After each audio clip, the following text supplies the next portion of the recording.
And now for the radio program that has rated tops in popularity for a longer period of time than any other West Coast program. The mystery program that is unique among all mystery programs. Because you know who's guilty. You see his every move. You know his complete plans, even his innermost thoughts. Yet the final curtain always brings a startling surprise. In the Signal Oil program, The Whistler.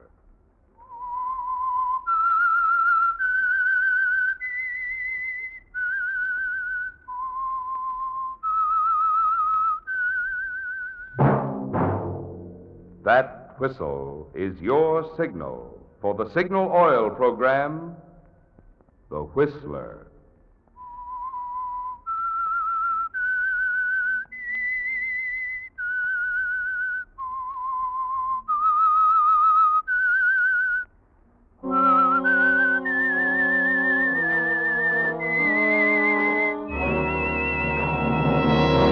I am the Whistler, and I know many things, for I walk by night. I know many strange tales hidden in the hearts of men and women who have stepped into the shadows. Yes, I know the nameless terrors of which they dare not speak. Yes, friends, it's The Whistler for the tops in entertainment. And for the tops in gasoline quality, it's Signal. It takes extra quality, you know, to give you extra mileage. And Signal is the famous Go Farther gasoline. So look for the Signal circle sign in yellow and black that identifies friendly independent signal stations from Canada to Mexico. And now the Whistler's strange story. Small Town Girl.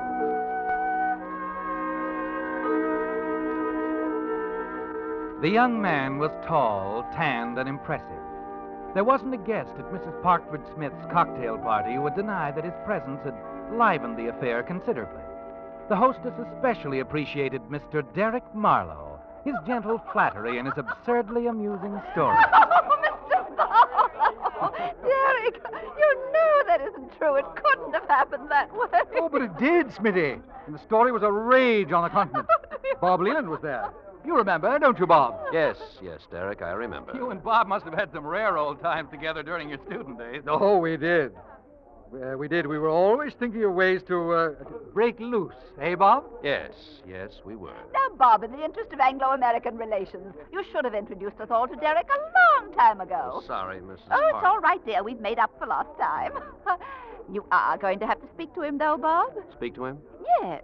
I resent the fact that he hasn't let any of us in on his new business venture. Now, we don't mix business and pleasure. Now, I believe you Americans invented that slogan. Oh, yes, but we don't live by it. It's really quite the opposite. That's right, Marlowe. Well, another time, perhaps.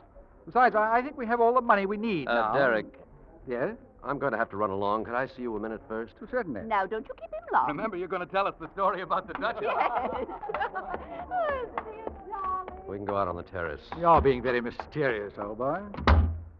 Okay, Derek, you can drop it. You're not the crown prince in front of me. This is where you get off. Oh, now, my dear boy, you can't mean that. But I do. I'm fed up, understand? Tired of having you use me as an entree to impose on my friends, to cheat them out of their money. Really, Bob? Can I help it if your friends enjoy my company? They wouldn't if they knew the truth about you. And, do they know the truth about you, Bob? About that slight matter of your prison term during your 4 years of study in England? Never mind. Oh, it's all right. I'm not complaining, you know. After all, if we hadn't been cellmates at dear old Wandsworth. You don't frighten me anymore, Marlowe. I think I do. I've noticed that family reputations are just as important here in America as they are at home. Perhaps. But I'm warning you right now. Stop fattening Mrs. Smith for the kill. She's not putting a cent into any of your deals. On the contrary, I expect she'll insist on investing quite heavily. And if she doesn't, well, perhaps your father could be persuaded to put up a few thousand. If you ever dared to go that far, I'd... You'd what? We'd better understand each other right now, my dear ex-cellmate. I'll go as far as I like with anyone I choose to have you introduce me to. And there's nothing you can do about it. Not a thing.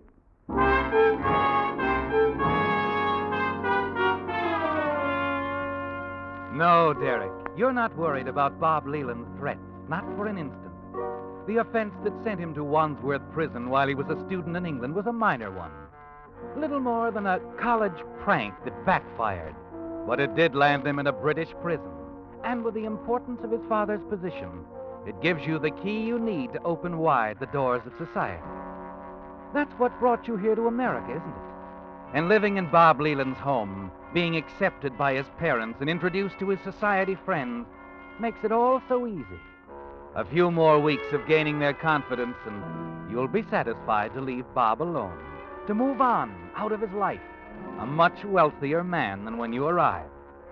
You don't see any more of Bob that evening, and the next day you stroll down to the stables for your afternoon ride. Oh, Mr. Marlowe. Huh? Oh, hello. Hello. I'll bet you don't even remember me. Allison Kingsley. Allison? I knew it. I was one of the many people you met at Mrs. Parkford, at Smitty's cocktail party yesterday. Bob introduced us. Oh, yes. Yes, of course, you're his fiancée. Oh, not yet. And I won't be if he doesn't stop standing me up this way. We had a date to go riding. Oh? Well, as an acquaintance of long standing, I can tell you that the only way to handle that habit of his is with a slight kick in the shin. And how do you suggest I do that when he isn't here? Simple. You go riding with me. I see. I'll admit it's a temptation. But if he did show up... He'd learn that you were a lady with a mind of your own. All saddled up, Mr. Marlowe. Right. Well, what do you say? All right, I'll do it. But, of course, only as a lesson to Bob. Whoa!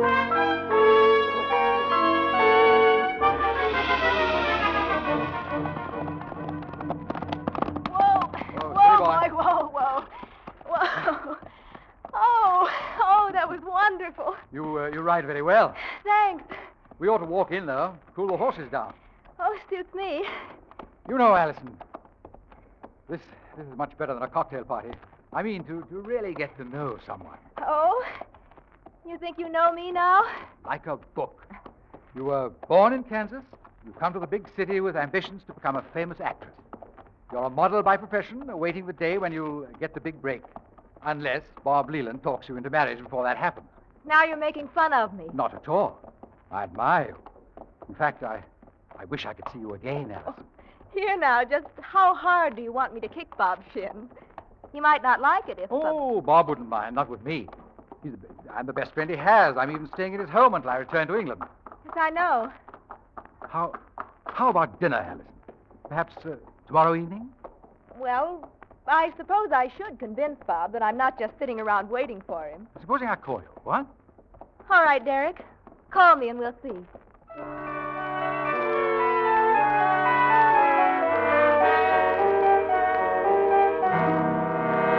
I warn you, Derek, you'll go too far. Really, old man, can I help it if Allison preferred to go riding with me? I was late. There was a rather important matter I wanted to look into. Then it's your own fault. Putting business before Allison. No, it wasn't business. As a matter of fact, it concerned you, Derek. Oh? I got to thinking after our conversation last night. I decided to check on something, the little matter of your visa. What about my visa? I thought you'd been here a long time, too long. And I find out to my intense satisfaction that your stay in this country officially expires next week. Oh, yes? Yes. Well, don't weep any unnecessary tears for me. You see, I won't be leaving quite that soon. No? No. These official matters take time. The immigration authorities are frightfully busy these days. It'll probably be several weeks before they get around to their routine checkup. And by that time, I'll have things quite well in hand. Oh, I see. Except that it might not take weeks if someone called your overstay to their attention. You haven't done that, have you? No. I wouldn't if I were you. And why not? Because if you do, Bob, I'll kill you. What did you say? I said I'll kill you. You see, I've been planning this little visit to America for a long time. Ever since our college days together at dear old Wandsworth. And I won't stand by and see my plans destroyed. You really mean that, don't you? Try me, and you'll find out.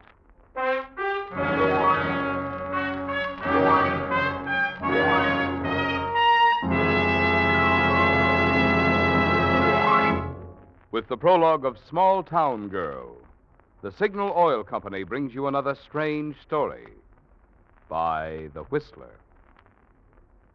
But now, a timely warning. Don't let your 4th of July weekend be spoiled by tire trouble, or even worse, by the kind of an accident that faulty tires can cause. There's still time to replace those smooth, dangerous old tires with new Lee Super Deluxe tires at your Signal service station. And when you choose Lee Super Deluxe tires, you're making one of today's best investments in safety and satisfaction. The broader, flatter riding surface of this completely new type tire has extra rubber in it for extra long mileage. And the 16 cleaning edges on the 8-rib tread guarantee quicker stopping plus greater non-skid protection. In addition, you'll enjoy easier turning and steering and the way this new type tire absorbs road shocks. Yet you pay no more for a Lee Super Deluxe tire than for ordinary first-line brands. And right now, Signal dealers are offering special trade-in allowances, plus liberal credit terms. So stop by your Signal dealers tonight or tomorrow, sure. You'll be surprised how little it'll cost to start off on your 4th of July trip with new 8-rib Lee Super Deluxe tires. And now back to the Whistler.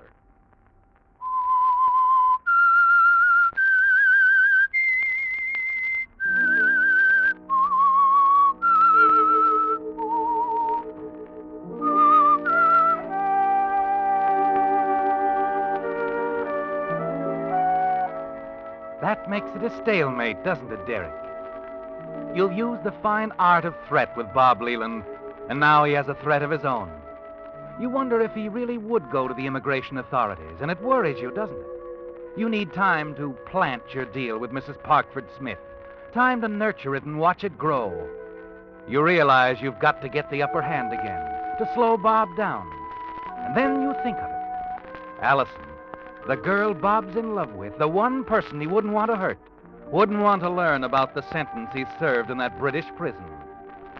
You decide that you can use Allison Kingsley to advantage, and so you press hard to arrange that dinner date, and then another and another, until you can sense that she's becoming quite fond of you, helping even more than you'd counted on.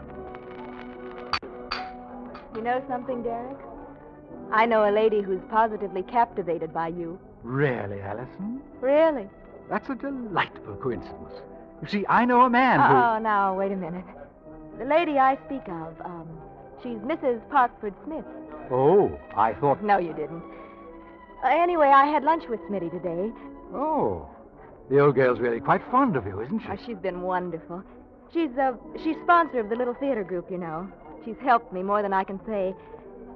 But that's not what I wanted to talk about. Oh, what then?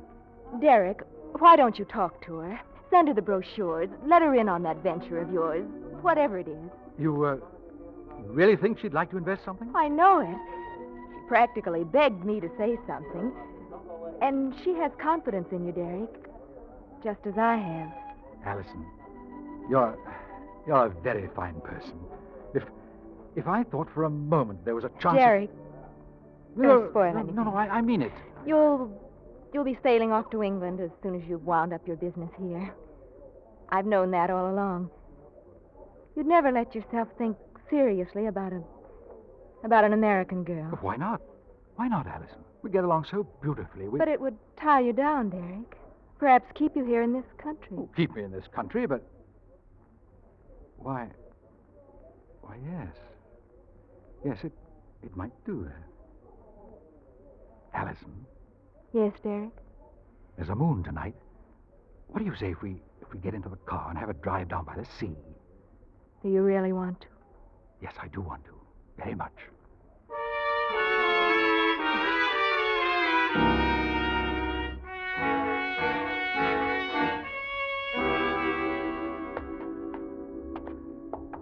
Here we are. Right back to your front door, safe and sound. Had fun? Oh, it's been a perfect evening, Derek. I'll see you upstairs. No, I'm afraid we disturbed my roommate. She goes to bed quite early. Roommate? I didn't know you shared your apartment with anyone. Oh, yes, Emma Shoup, a girl from my hometown. You've never looked at the mailbox.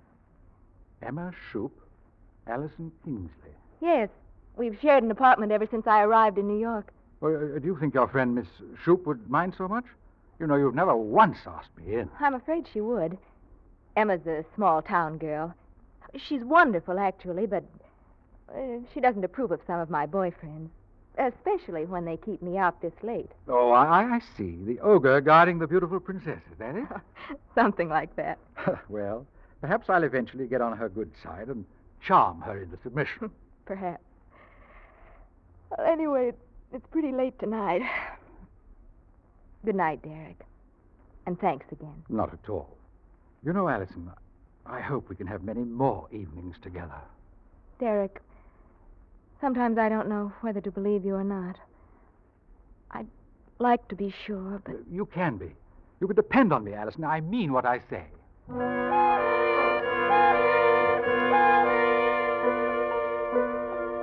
You are sincere now, aren't you, Derek? And when Allison mentioned that marriage might keep you in this country, she gave you an idea. Yes, it's the answer to your problem. A wedding might not ensure permanent residence in America, but at least there'd be a long delay. Enough time to feather your nest beautifully before returning to England. So the next morning you call Mrs. Parkford Smith, arrange to send her the brochures. And you're delighted when she offers to invest $75,000 with you. However, there'll be a short delay, a matter of a week or so before you can get the money. So there's nothing to do but wait. The days drag by slowly. And on the morning of the third day, as you're about to leave the house, you run into Bob downstairs. Morning, Derek. Going out again? Oh, Bob. How's the stranger? Where have you been keeping yourself these days? I've been around here. It's been rather pleasant having the place to myself for a change. You've been quite busy, haven't you, Derek? Quite. Oh, by the way, there's a letter for you. There on the hall table. Letter? Oh. Oh, I wonder who could... It's from the immigration office. Yes. The immigration office. Mr. Derek Marlowe, care of Mr. Robert Leland, 1822 Oakdale Road. Dear Mr. Marlowe, this is to inform you that as of midnight, July the 2nd, your passport and necessary documents covering entry into the United States will have expired and... You did this. You notified them. I didn't do anything at all, Derek. I'm sure they have routine ways of checking You such... want me out of this country. Really? How can you say that? Old chap. And not just because of your friends. That isn't all you're afraid of, is it, Bob? I don't know what you're talking about. Oh, yes, you do. If you don't, you're the only one who hasn't noticed. All right, Bob. You asked for this. I haven't asked for anything, and I didn't set up the immigration laws. You have to get out legally. Could I have caused that? Perhaps. Perhaps not. But you think you've won, don't you? Because this letter gives me only a few days more. Well, we'll see about that, Bob. Perhaps I have a surprise for you. A big surprise.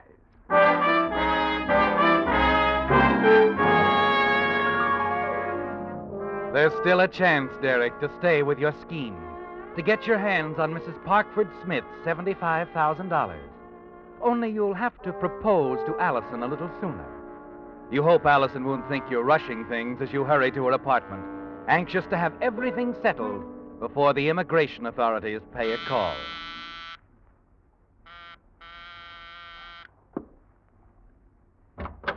Yes? Oh, Derek. I had to see you, Allison. I couldn't stay away. May I come in? But, Derek... I know, Emma Shoup, but you just have to let me explain. I must talk to you, Emma or no Emma. I'm afraid you won't be bothered with Emma anymore, Derek. What? You don't mean that she's leaving? Yes. Emma's leaving. Just like that? Just like that. You, quarreled, did you? Yes. You can call it a quarrel. May I come in? If you wish. So, dear old Emma's moving out. Going back to the small town, is she? Yes. She's going back where she belongs. She's packed and ready to take the train for home. In another 15 minutes, she'll be pulling out of Pennsylvania Station. Well, can't say I'm sorry. No. I don't suppose you would be, Derek. Look here, darling. I didn't come here to discuss Emma Shoup. Allison, the reason I had to see you rushed over here like this, well, it's something I've got to ask you right away. Oh? Allison, the other night, what you said about my staying in this country. Well, I've decided I like it here. I like it very much. I see. Do you know why? I haven't the faintest idea. Allison, darling, you're not making this any easier for me, but I love you. I want you to be my wife. I want you to marry me. Marry you? Why are you laughing? You don't love me. You never have. You've been using me to get to Smitty, to strike at Bob in some way. I don't know what it is, but Bob's in some sort of trouble, isn't he? And you know about it. No, that isn't it, Allison. Don't tell me you're his best friend, or anyone's. Allison! You see, Derek, Mrs. Smith wasn't quite as gullible as you assumed. Those brochures you sent her, the entire proposition, she had her attorneys check it thoroughly. They also checked on you. She called me about it. So, what are you going to do? I've already done it. You'll have a visitor any day now, Mr. Derek Marlowe. From the immigration office. I've told them all about you. You? You told them? The moment I found out, yes. You made a fool of me. An absolute fool. What's the matter, Derek? Can't you take a bit of your own... Derek, what are you going to do? You made a fool out of me.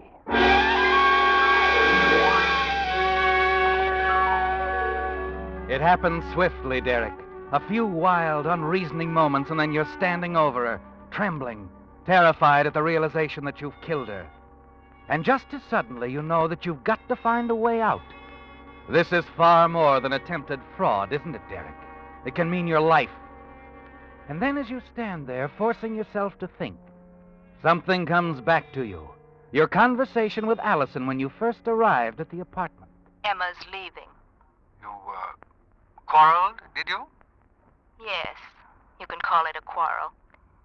She's going back home. In another 15 minutes, she'll be pulling out of Pennsylvania Station. Yes, Derek. Whether there actually was a quarrel or not, it's your only out. And you're certain that you can make it seem that way.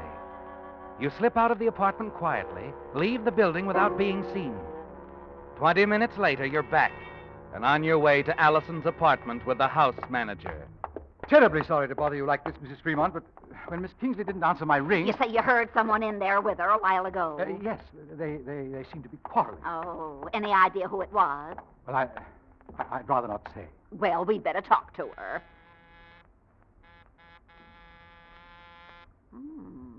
Perhaps I'd better wait for you. All right. She might be laying down. I'll just... Mr. Marlowe. Mr. Marlowe. Yes? What is it? Oh. Good Lord. She's dead. The poor thing's dead. Somebody's killed her. Don't get excited, Mrs. Fremont, and don't touch anything. We've got to call the police right away. The police, yes. And when they get here, I may be able to help. I'm quite sure I know who did this.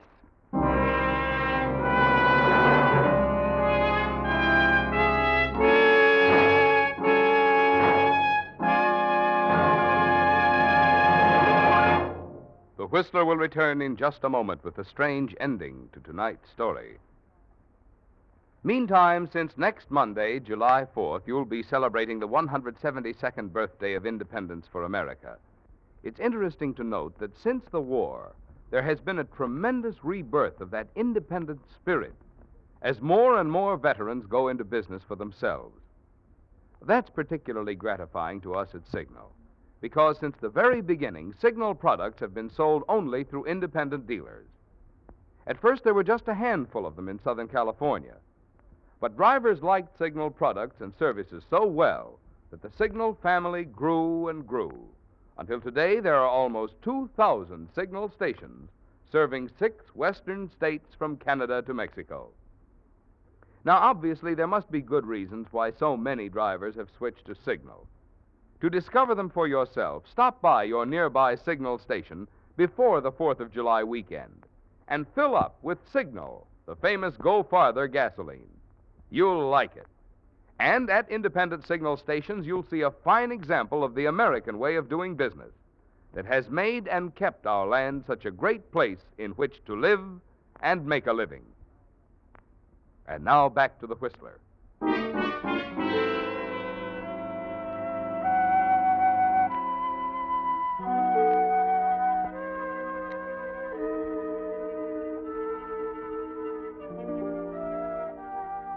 It's working perfectly so far, isn't it, Derek? The police had very little to ask in the preliminary investigation. And at headquarters, waiting outside Lieutenant Anderson's office, you have plenty of time to go over and over the story in your mind. Exactly what you must tell them. Yes, Derek, you have all the answers. And you had no trouble giving them convincingly when the routine questioning began. And, well, that's all there is to it, Lieutenant.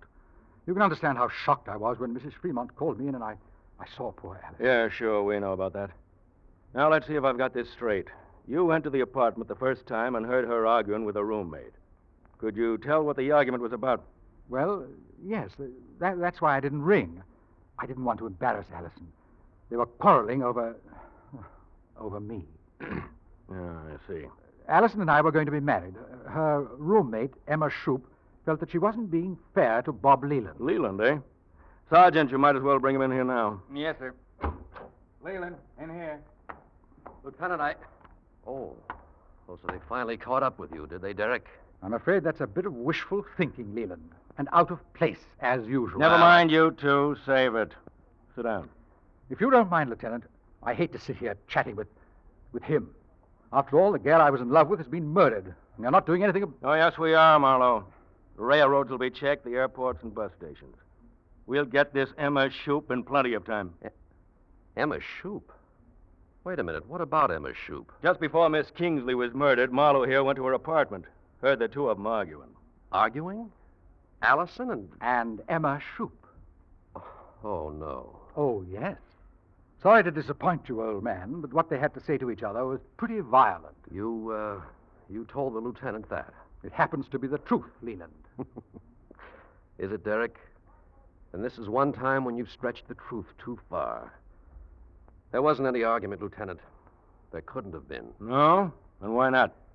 Well, I guess it was the sort of thing only a small-town girl would do.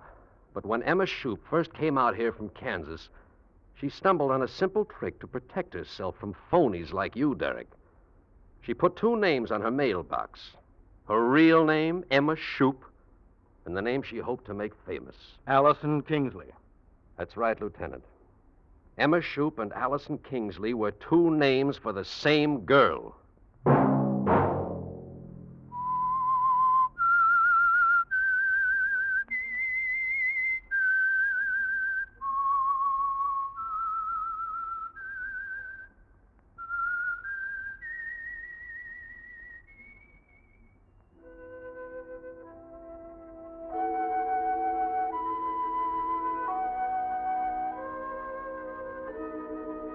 Let that whistle be your signal for the Signal Oil program, The Whistler, each Wednesday night at this same time. Brought to you by the Signal Oil Company, marketers of Signal gasoline and motor oil and fine quality automotive accessories.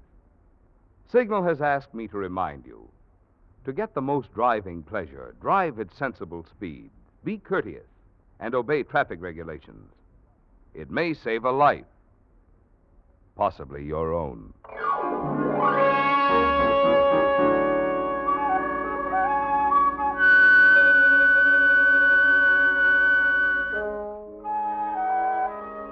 Featured in tonight's story were Paul Cavanaugh and Laurette Philbrandt. The Whistler was produced and directed by George W. Allen, with story by Leslie Edgley and music by Wilbur Hatch, and was transmitted to our troops overseas by the Armed Forces Radio Service. Remember, next Wednesday at the same time, another strange tale by The Whistler. Marvin Miller speaking. This is CBS, where 99 million people gather every week, the Columbia Broadcasting System.